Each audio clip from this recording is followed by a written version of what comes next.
Alors, nous venons d'écouter, voilà, les portions des Écritures. Et nous voyons que on va reconnaître les gens par leurs fruits. Alors, Dieu, dans sa sagesse et sa volonté souveraine, il a fait des choses vraiment merveilleuses. Il a créé toutes choses de manière à les reconnaître par leurs caractéristiques, à les reconnaître très facilement. On n'a pas besoin de témoins pour connaître que quelqu'un est un être humain, parce qu'on voit tous les caractéristiques d'un être humain. Quand on regarde une personne, on n'a pas besoin de nous dire que c'est une femme ou c'est un homme. En regardant juste ce que nous voyons, on peut dire c'est un homme, c'est une femme. Il suffit juste d'écouter sa voix. Il suffit juste de voir ses barbes, sa forme physique, et là, on va savoir que c'est un homme, c'est quelqu'un de genre masculin. Et il suffit d'écouter la voix d'une fille, de regarder son visage, sa chevelure, et là, on peut dire que c'est quelqu'un du genre féminin. On va reconnaître facilement que c'est un garçon ou c'est une fille. Alors, c'est vrai que l'évolution de la science actuelle, comme je suis l'actualité aussi parfois, l'évolution des technologies actuelles dans le domaine de la santé peut changer le garçon à une fille ou vice-versa. Mais ce n'est pas la nature, ce n'est pas naturel. Quand je parle de la forme physique, quand je parle de la... Ça, c'est quelque chose que Dieu a créé de manière naturelle. Pas ce qu'on a changé. C'est le principe de la loi naturelle. Veut que chaque objet soit identifié par ses caractéristiques propres à lui. Propres à lui. Et l'évangile, selon Matthieu, nous rappelle que le principe de la loi naturelle, en réalité, on reconnaît chaque chose. On reconnaît l'arbre par ses fruits. Un jour, on voudrait planter des avocatiers, et là, c'était quelque chose de moderne. C'était des avocatiers qui ont juste une taille courte. Vraiment, je dépasse même la taille de ces arbres. Mais ça produisait au moment où on ne voyait pas des avocats, on ne pouvait pas imaginer. Ça, c'est un avocatier. Puisque les arbres qu'on connaissait, c'était grand. Et même pour cueillir les avocats, il faut monter, grimper. Mais les autres là, c'est juste cueillir sans pouvoir trouver l'échelle ou monter ou grimper sur l'arbre. Et donc, c'est par ces fruits qu'on a reconnu. Ah, finalement, ce sont des avocatiers ou bien cet arbre est un avocatier. Et voilà. Alors, Jésus-Christ, en s'adressant à ses disciples, parle de comment reconnaître les faux prophètes. On les reconnaît par leurs fruits. Et généralement, ils enseignent bien, mais ils disent ce que le peuple veut entendre. Et non forcément ce que Dieu veut. Et souvent, ils sont motivés par les honneurs. Que les gens les honorent. Et parfois par le pouvoir. Et ils mettent peu de place à Christ et se mettent. Ils se mettent souvent en avant eux-mêmes. J'ai parlé des prophètes parce que dans ce texte on parle des faux prophètes. Mais l'objectif principal de ce message, ce n'est pas pour parler des prophètes.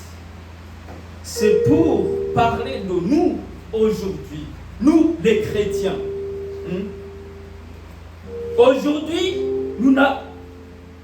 Comment on peut nous identifier, nous les chrétiens?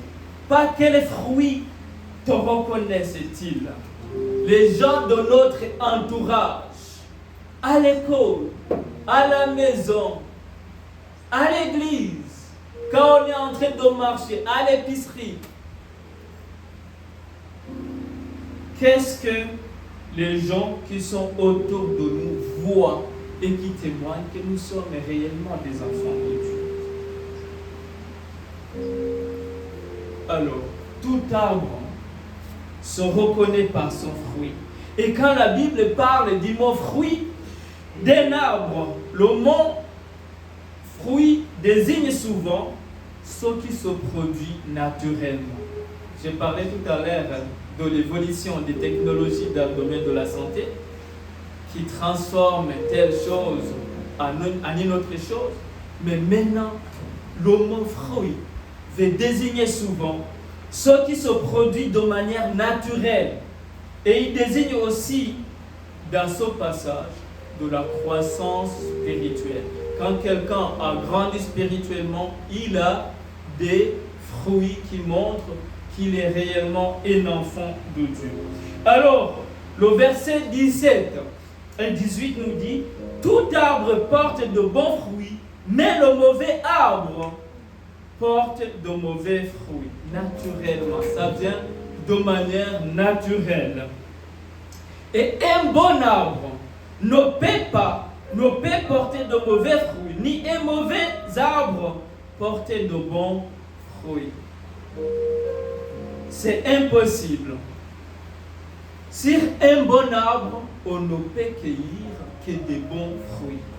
Il ne faut pas s'attendre à une prostituée d'un habillement décent. C'est impossible, car sa nature ne lui permet pas. Sa nature est de s'habiller en exposant le corps pour attirer les gens vers elle, pour attirer ses clients. C'est tout ce qu'il fait, parce que c'est sa nature, c'est ça qui l'identifie. Il ne faut pas s'attendre à un orgueilleux d'une attitude d'humilité. C'est impossible, parce que sa nature ne le permet pas. Il est très difficile pour lui de reconnaître son tort et de demander pardon. C'est difficile. Et on ne peut pas s'attendre à la soumission de la part des rebelles. C'est impossible. Je suis rebelle, comment tu veux que je me soumets à toi? Non, c'est impossible. Je me soumets quand je ne suis pas rebelle. Mais quand je suis rebelle, c'est impossible. Il ne faut pas s'attendre à la douceur de la part d'un dictateur. Quand quelqu'un est dictateur, il ne faut pas espérer un jour avoir la douceur. C'est impossible. On ne peut pas s'attendre à la vérité de la part d'un hypocrite, parce que la nature d'un hypocrite, c'est de se camoufler, c'est d'avoir l'apparence, mais l'intérieur, ce n'est pas la vérité. C'est impossible, parce que sa nature, c'est comme ça, ça ne peut pas donner. Alors, ce que nous avons lu dans Jacques, chapitre 3, versets 9 à 12, par la langue, nous bénissons le Seigneur. Et par elle, nous maudissons les hommes faits à l'image de Dieu. De la même bouche sortent la bénédiction et la malédiction. Il ne faut pas, mes frères, qu'il en soit ainsi. Il ne faut pas qu'il en soit ainsi, chers frères et sœurs en Jésus-Christ. Ce passage nous montre qu'il y a un grand contraste entre nos paroles. Parfois, elles sont justes et agréables à Dieu, mais il arrive qu'elles soient violentes, blessantes et destructrices. Laquelle des deux manières reflète ta nature? Est-ce que nos paroles sont justes et agréables à Dieu, ou bien et les sont violentes, blessantes et parfois destructrices. Cette écriture nous dit que cela ne doit pas être ainsi dans nos vies. Il ne faut pas que cela soit notre partage. Nous devons avoir une attitude juste et agréable devant le Seigneur. On ne doit pas trouver ce contraste dans notre vie.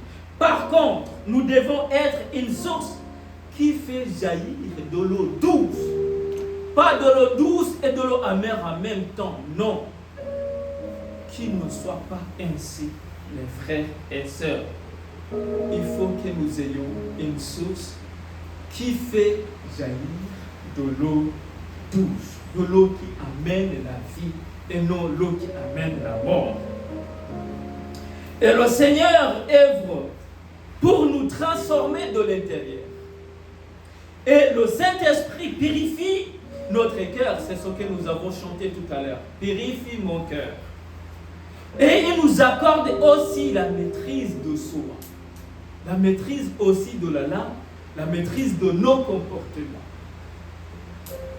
Afin que nos gestes, nos passions, nos ambitions, nos actes, nos pensées, nos paroles soient agréables au Seigneur. Toute œuvre authentique du Saint-Esprit en nous entraîne la nature de Dieu dans notre vie, dans l'être humain.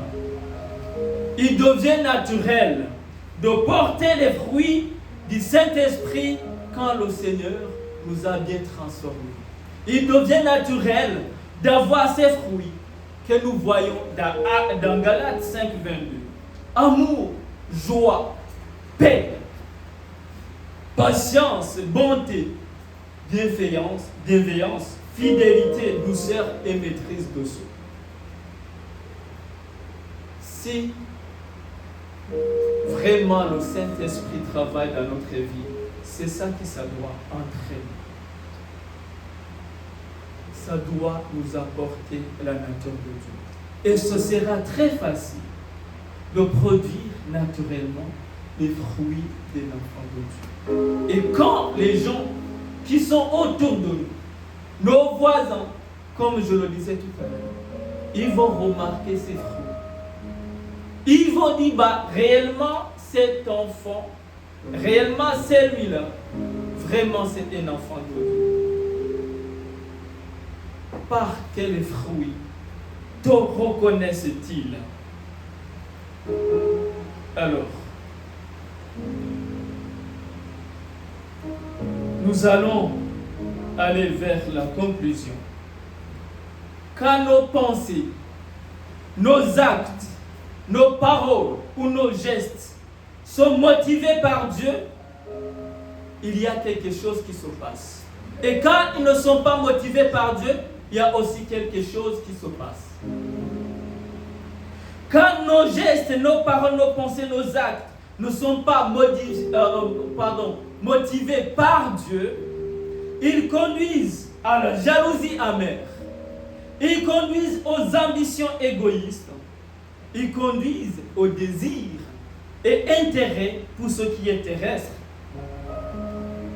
Ils conduisent aux pensées charnelles, au désordre, au mal pour l'autre.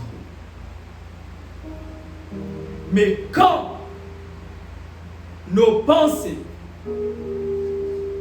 nos actes, nos paroles sont motivés par Dieu, ils conduisent à la pureté et à la paix. Recherchez la paix et la sanctification sans laquelle personne ne verra le Seigneur, nous dit Hébreux 12, 14. Quand nos actes, quand notre vie, les objectifs de nos vies sont motivés par Dieu, chers bien-aimés, ça doit nous conduire à la pureté et à la paix avec les autres. Ça doit nous conduire à la considération pour les autres. Ça doit nous conduire à la soumission au Seigneur. Ça doit nous conduire à la compassion.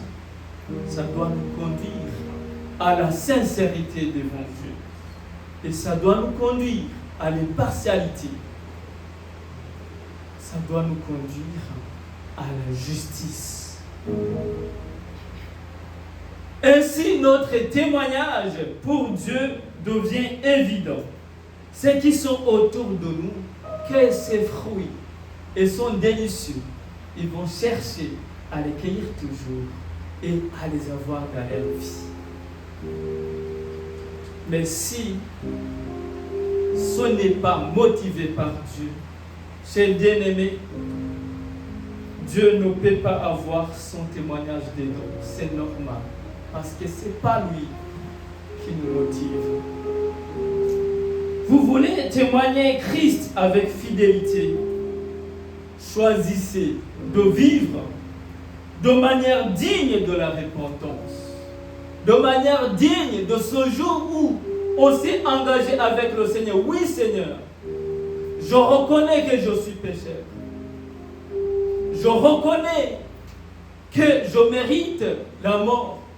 Mais aujourd'hui, je viens tel que je suis pour me pardonner. Et je m'engage à te suivre. Je m'engage à abandonner la vie de rébellion. Je m'engage à abandonner cette vie de mal pour faire le bien. C'est ta volonté. C'est ce que le Saint-Esprit va me guider. Chers bien-aimés, si nous n'acceptons pas la nature de Dieu dans notre vie, cela va nous séparer de sa présence, va nous éloigner de sa volonté et va nous éloigner de ses bienfaits aussi. On sera vulnérable, on sera exposé. Mais tant que nous nous laissons modérer, tant que nous nous laissons conduire par son esprit, chers bien-aimés, on va forcément reconnaître que nous sommes ses enfants. Romains 8, 14. Que ceux qui se laissent conduire par l'Esprit de Dieu sont les enfants de Dieu. Toujours, on va reconnaître que nous sommes ses enfants. Voilà ce que j'ai à vous partager aujourd'hui, ce matin. Que le Seigneur vous bénisse.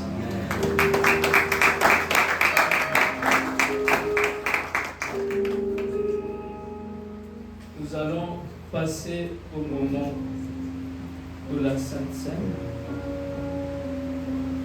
Nous allons lire